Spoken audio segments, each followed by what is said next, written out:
Hey, it's Arrow, and this is Vocal Defrag, asking the questions and then questioning the answers. We usually do the Vocal Defrag while I'm on a transition walk. A transition walk is taking a walk through this beautiful forest, and I wish you could hear the beautiful music. Even though the temperature is barely 43 degrees, it's been raining all night. It's even raining even as we speak. But you still can't stop yourself from doing the transition walk because it is my mission. It is my goal. It is my calling to understand the transitions, to study the transitions, to know how it moves through each and every one of us. And so when we do a vocal defrag, we're breaking down everything that is taking place. Ask the questions, question the answers. Heavy subject today. The subject, as we walk through this day before Easter, is the storms that we move through in order to get to. The storms that we move through in order to get to. There's not a soul on this planet that doesn't move through mental storms. Everybody goes through them. We all just digest them differently. And we seek a lot of professional help in order to understand what that storm was about. Some people use those storms as keys to awareness and or to rebuilding or replenishing their personal lives. But we all go through storms. You can do everything you can to push it away. It'll keep coming back. It just does that because storms have a mind of their own, and storms have the strength to turn everything that you own into something that's being washed away by a creek on a rainy day, the day before Easter. But the storms that we move through in order to get to. My question to you would be, where are you trying to grow? Where is that destination that you're trying to reach? And what are the storms that are standing in the way? Not walls, not mountains, storms. We can walk through storms. I'm living proof of that right now because I'm walking through a rainstorm right now. And I know that my destination is to take this transition walk. But in your own personal life, the question is, where are you trying to get to? That's like asking somebody, so what's your favorite song? Who's your favorite artist? And if you only knew how many people look at me and they go, I don't know. You know, I guess I'm old because I grew up in the tail end of the Beatles becoming solo performers. The Rolling Stones are still around. I went through the Bee Gees. I've been surrounded by the most incredible music. And if somebody were to say, what is your favorite song? I could answer that question. But it seems like people today can't answer that question, which takes me right back to, where are you trying to grow? What is the destination that you would like to see yourself in? And I think sometimes the reason why we don't answer is because we're all rolling the dice. We want to see if we can get the lucky 7. We want to make sure that we get the snake eyes. We're rolling the dice. I have a very good friend who became a manager at the essential job that I show up for. And his roll of the dice was he was leaving the food industry to take up a job at a grocery store. He had no clue. It was a roll of the dice. And to this day, even though the two of us have worked together in this store for a couple of years now, he still says, I don't know if this was the right decision. But he's not making the move. He's not making the choices to find that place. So the storms that we move through to get to, what is your to? And the question would be, how are you going to get there? How are you going to move through the storm?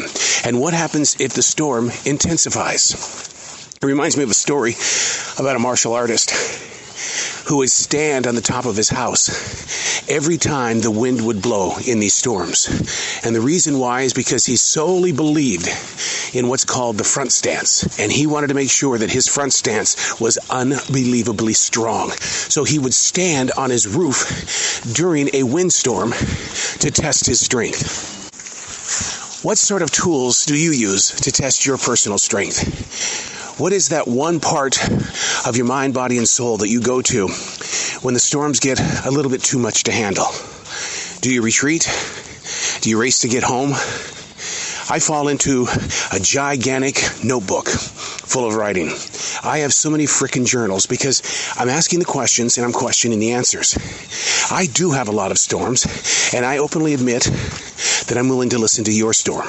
The storm doesn't have to last the entire time. You are in the power of choice. And the question is, what is your choice of recovery? If we're going to move through the storm, to get to, what is your choice of recovery? What are you trying to improve? I get it. I might as well be asking you, what is your favorite song? Because I'm still getting the glossy-eyed look. What are you trying to do? How are you trying to heal?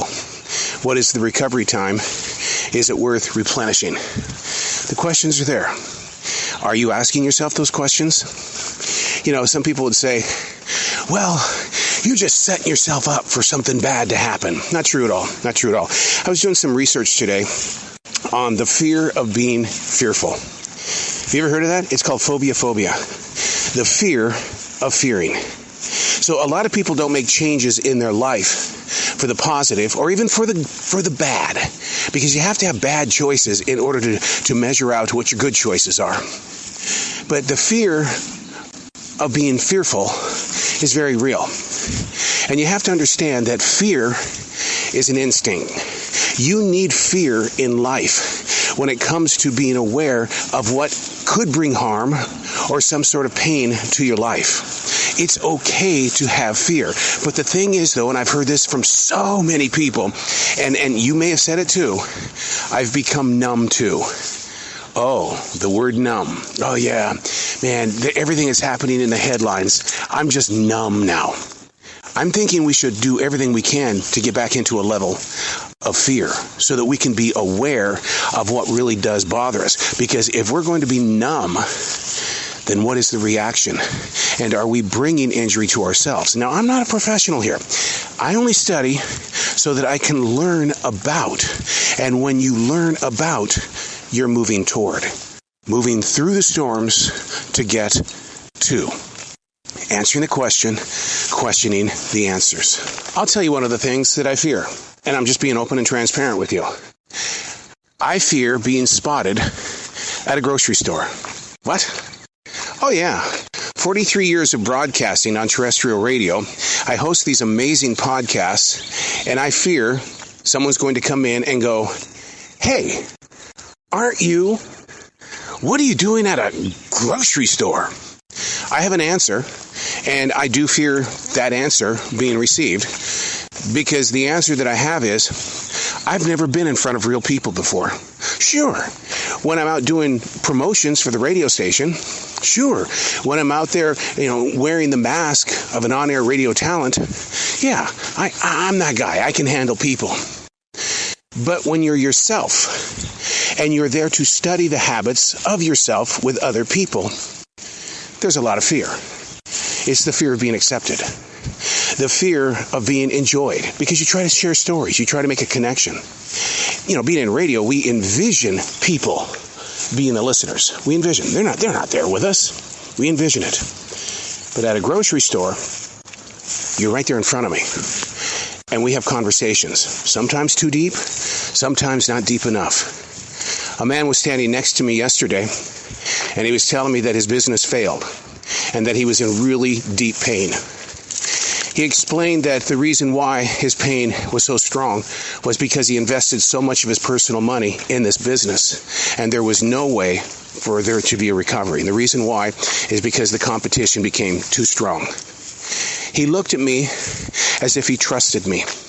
In radio, I wouldn't have had that opportunity. I would have feared such a conversation without seeing somebody's eyes. Or like I said on my podcast yesterday, Zoom is a great tool, but it's not the texture of the conversation. As foolish as it may sound, moving through the storm, my mental storm, I don't want to be here. Oh my God, you mean I like being comfortable inside my studio. The sound is perfect. I get to talk with people who are very creative. And now you want to put me at a grocery store? Why am I doing this to myself? See, moving through the mental storm to get to. Okay, last night I had to get to that man who is filled with so much fear. And you could feel that he wasn't happy with the decisions that he had made about his business because he had no idea what his future was going to handle. He didn't know how to get to what he needed to do. So he was feeling a lot of fear. On Facebook, Instagram, as well as Twitter, I read a lot of your stories about what's going on at your place of business. I see the mental storms right there on the page, and as positive as you would like to try to do, or maybe you're just trying to relieve yourself from the pain that you're feeling, I have to go back to the original question. What is your two?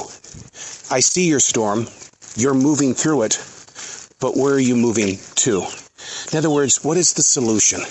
What is the goal, the ambition, the dream? What is it that you think you're missing in life, that you think that you've got to have? When in reality, I read about this today doing my studies. The reason why so many people live in their past, because they think their past is greater than where they are right now. No, that is not true. You are certain that it happened because you have a better understanding of why things happen. But the reason why you don't like being in your moment of now is because it's uncertain. It's undisciplined. It creates that fear, and it creates moments in your heart where you're going, I don't know what to do. I can't plan this out. Whereas when you live in your past, it's already been written. It's like reading a book. Can you hear the rain? It's raining hard in this forest. This storm I'm moving through while walking up Heartbreak Hill. I'm trying to get to. And I challenge you to locate your two. Moving through the storms to get to. Ask the questions, question the answers. I'm Arrow, and that's Vocal Defrag.